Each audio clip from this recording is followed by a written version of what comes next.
Hello, my name is Kyler, and if you've clicked on this video, it's probably because you want to start getting into shooting film.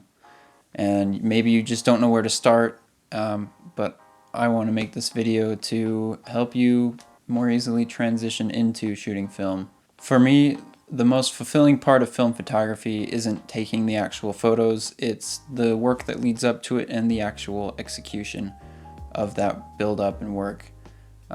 Admittedly, I don't do as much pre-planning and work before taking photos as other people do, but it's that one extra step above digital photography that just makes it that much more engaging and fun, and the stakes are so much higher and the payoff is so much more rewarding. I started shooting film about a year ago when Paul Bundy lent me his Canon A1 along with a roll of Portra 400, and I brought that camera around with me to various locations and events that we had throughout that week, I think it was, and I was just snapping pictures using the light meter and a little bit of over-under exposure to compensate for backlit subjects and stuff like that. But overall, it was a very smooth, easygoing first experience with that camera. The stakes weren't very high. I was able to enjoy shooting the film without worrying too much about how much the film had cost. At that time, I had no idea how much Portra 400 cost, but it was fun nonetheless. Here is Paul's Instagram if you want to check out his Instagram. It will also be linked in the video description. Probably less than a year later, I asked Paul if I could borrow his camera again because we were going on a trip up to Seattle, Washington. Before leaving on that trip, he offered me a roll of Portra 400 again, or he offered me a roll of Fuji Pro 400H.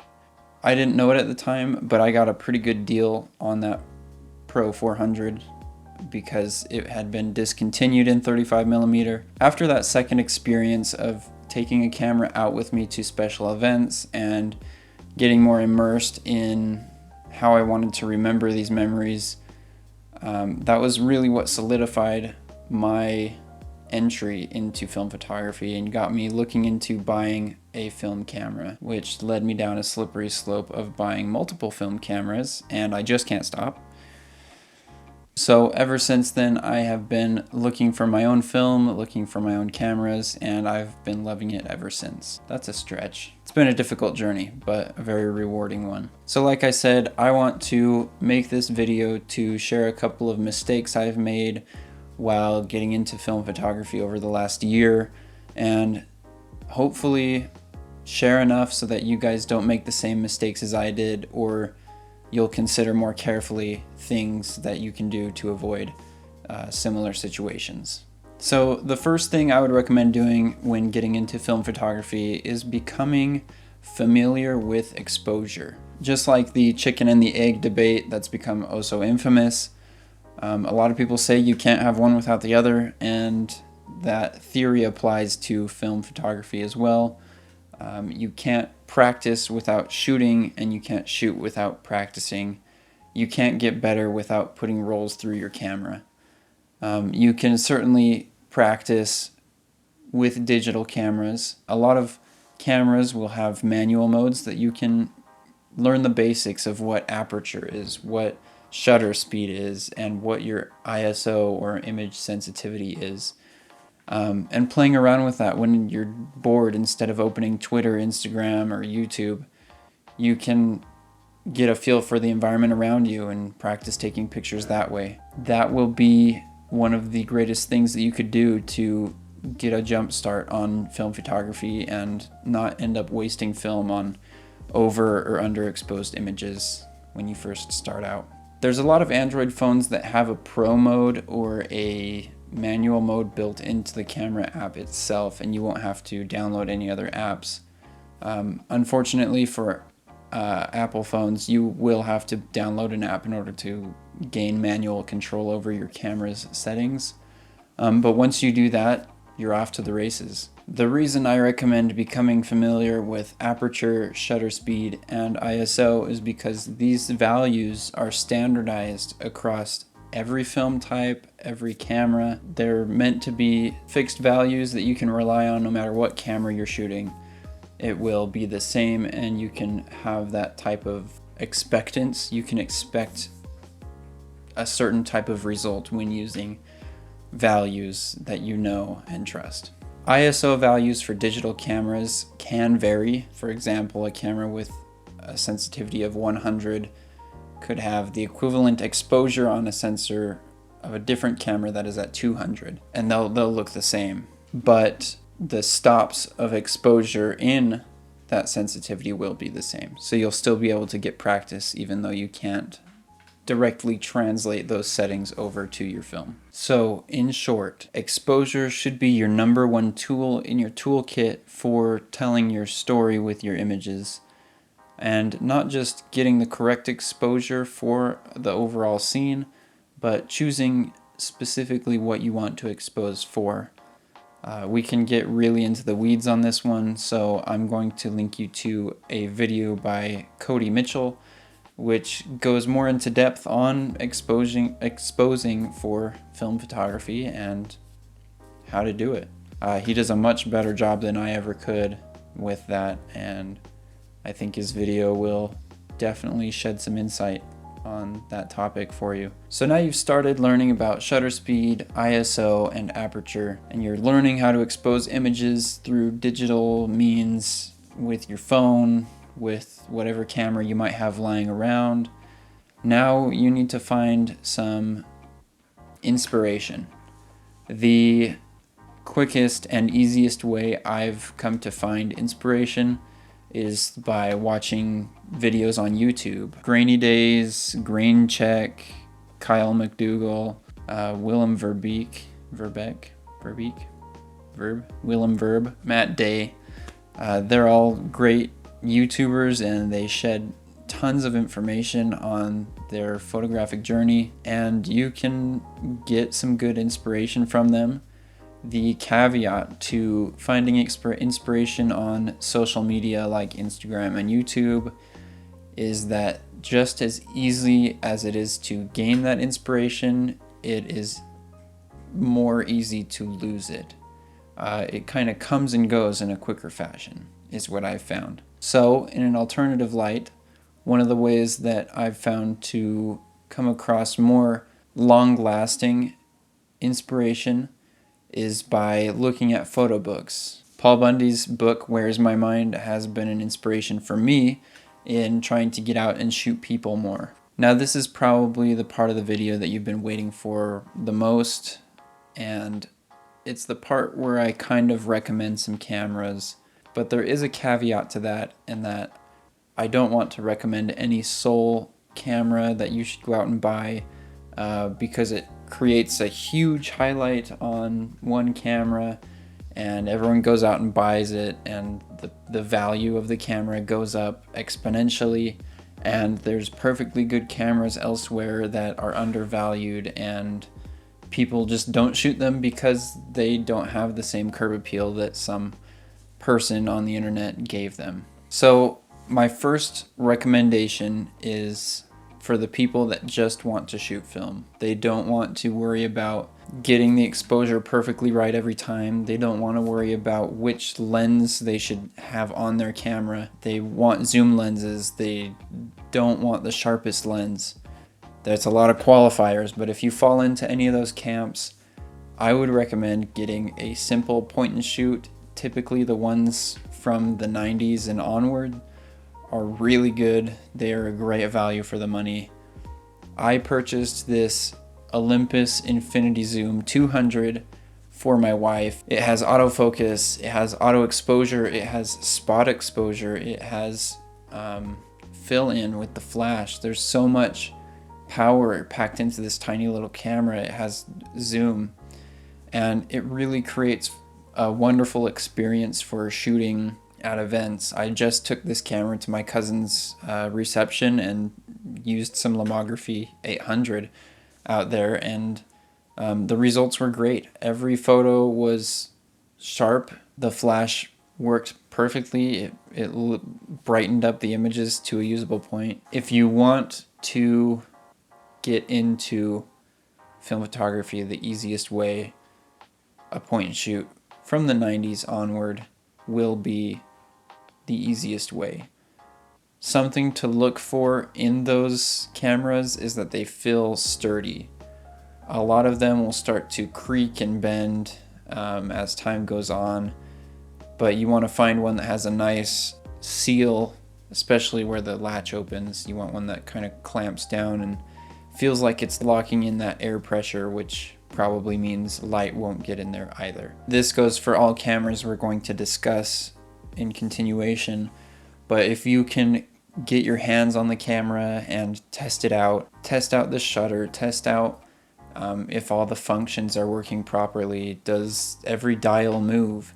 Those are things that are going to help you have a better experience in using the camera and not paying for repairs right off the bat. Cameras that I would consider a great find are ones that have been sitting in someone's closet for the last 20 years because they just got phased out by digital cameras, and now they've discovered that they're worth something and they'll sell them. Or if someone's even decluttering and they'll sell the camera at a price that is in no way correlated with the actual value of the camera.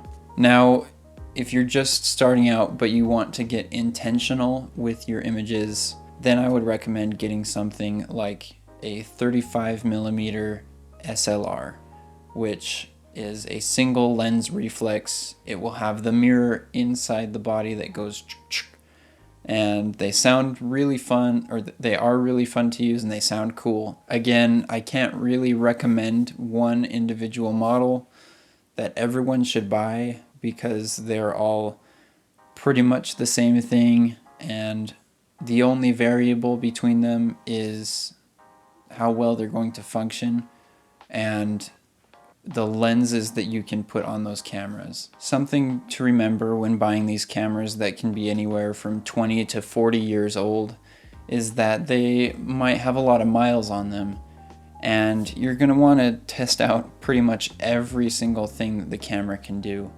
Is there a dial that isn't operating correctly?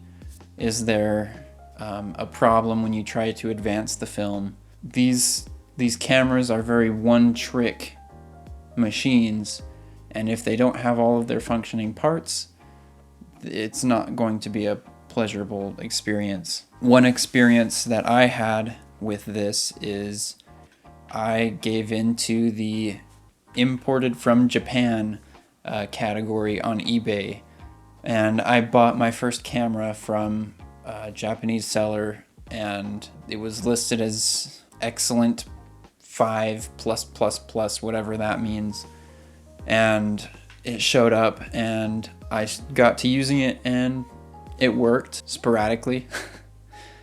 Every once in a while there would be an image that the shutter would either expose too slow or it would expose too fast, and a lot of my images came back looking like garbage. Because the shutter was just not working properly. It's an electronically controlled camera, so there was something goofy going on with the shutter and all that. So that led to my first film camera ever being an awful experience for me. As I was continuing to get into film, I would create a saved search in my local resale app, and I would every day just kind of scroll through what cameras had been posted that day, and I came across another Canon A1 which was listed for $175, and at the time Canon A1s were going for $350. So I thought this was a steal, and whether it functioned properly or not, I was going to buy it. So I met with the seller, and turns out this camera was a closet camera, which basically means what we discussed earlier, where it sits in a closet for decades, maybe at a time, and the owner pulls it out and just wants to get rid of it. That camera, all it needed was some lubrication in order for all the parts to move freely, and it's been my highest quality camera to this day. No problems with it whatsoever. However, by no means should you go out and buy this camera expecting that it will be a perfect fit for you and that it will work perfectly. I have a 50% success rate with this camera as is. Many of them will probably function as intended, but be wary. Meet with the person that you're buying it from and test out the camera. If you want to know more about a specific model or brand of camera, you can do research on Google.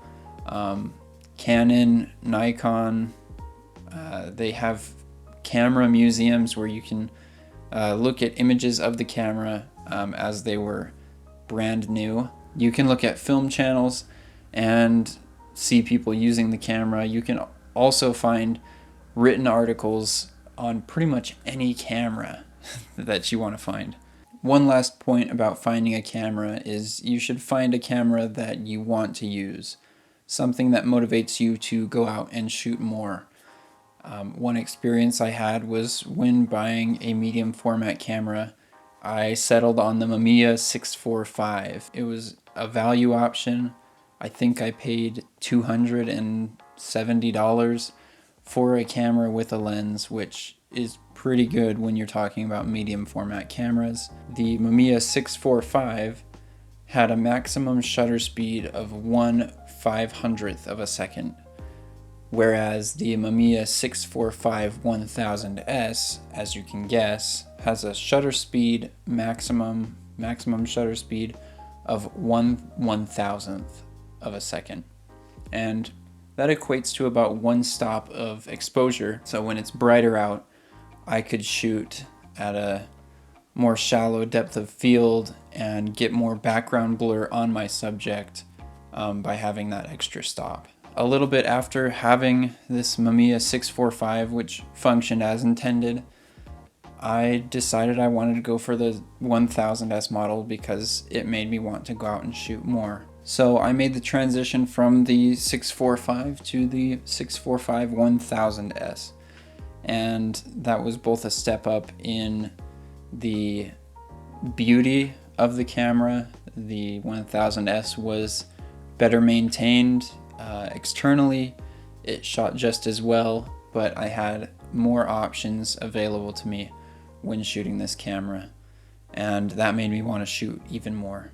As far as film cameras that I would recommend, Canon and Nikon cameras from the 2000s and even the 90s will be very advanced in electronic features and assist features, autofocus maybe on some models, things that will help you transition smoother into film photography. The newer they get, the less likely they are to have a full manual mode, but I can personally recommend the Canon A1, the Canon AE1, the Canon AE1 program, the Nikon F lineup, any F camera, F1, F2, F3, F4, F5.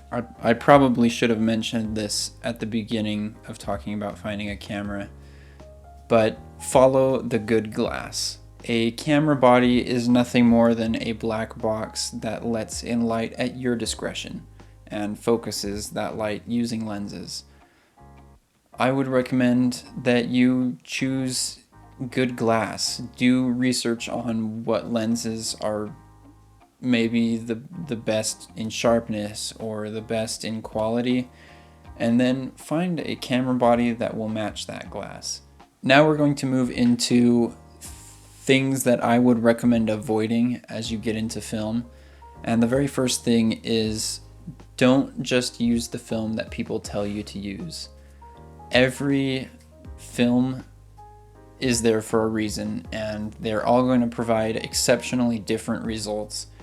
And the whole point of having different film is so that we can get the results that we want when we need them. One of the things that I did from the very get-go was I just was always putting a different roll of film into my camera.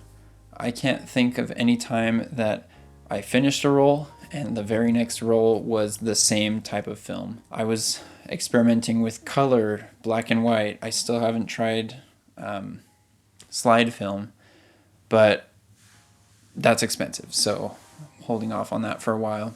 A lot of people will recommend Portra 400 as the go-to film, but find out what works for you by experimenting and what you actually like. I came to find that I don't really like Portra 400 that much.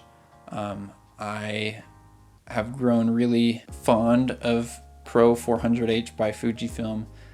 It's been discontinued, so I'm gonna have to find something else. The second pitfall that I want to discuss is actually, again, learning about exposure. Once you've become comfortable with exposing images using things like the Sunny 16 rule or the exposure zoning system, you'll feel less stress when shooting and less anxiety about whether the image is going to turn out. So again, learn how to expose an image and you'll have a much better time shooting film. Now that we've gone through the steps of becoming familiar with shooting film and exposing the image and what cameras to use, the basics on choosing film, I would recommend taking the film that you've finished to someone that is passionate about film in order to get that film developed and scanned. Someone that is passionate about it and doesn't just do 1 hour turnarounds will give you a higher quality image that you can use and manipulate at your discretion, and they're going to have your best interests in mind. Typically, photo labs will return your images in a very flat, low contrast way, which just means to say they won't be very saturated, they won't be very contrasty, they will look kind of washed out at first.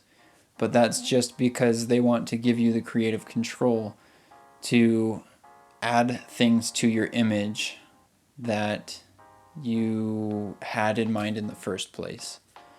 It's much harder to take things out of a picture than to put things in. So after the first year of my experience with film, I just want to encourage anyone that's getting into it to not be discouraged. Keep pursuing what makes you happy, and through hard work and perseverance, you will gain experience in this wonderful world of film, and your hobby will become elevated to the next level. If you have any feedback for me on this video, maybe something that I missed, go ahead and leave it in the comments below. Share personal experience that you think can help other people. Thanks Potato Killer 14 for the comment that inspired this video. To answer the question that you had at the bottom of any pitfalls or cameras to avoid, one of the cameras that I would avoid is the Holga camera. That's a camera that you get when you're already on your deathbed with film. You'll have much more fun with other cameras, is what I'm saying. I have a number of videos in the pipeline, and that pipe is starting to get clogged. So even though I wanted to stick to a monthly release schedule on the first of each month, I'm going to be releasing a video every 2 weeks until I run out of videos. So look forward for that. The next one should be my experience with Portra 400. That happened a while ago. Then after that should be an episode on Kentemir Pan 100. And then I have a really exciting video of shooting film with my friends. Look forward to new videos coming out. We're not done yet. Okay, bye.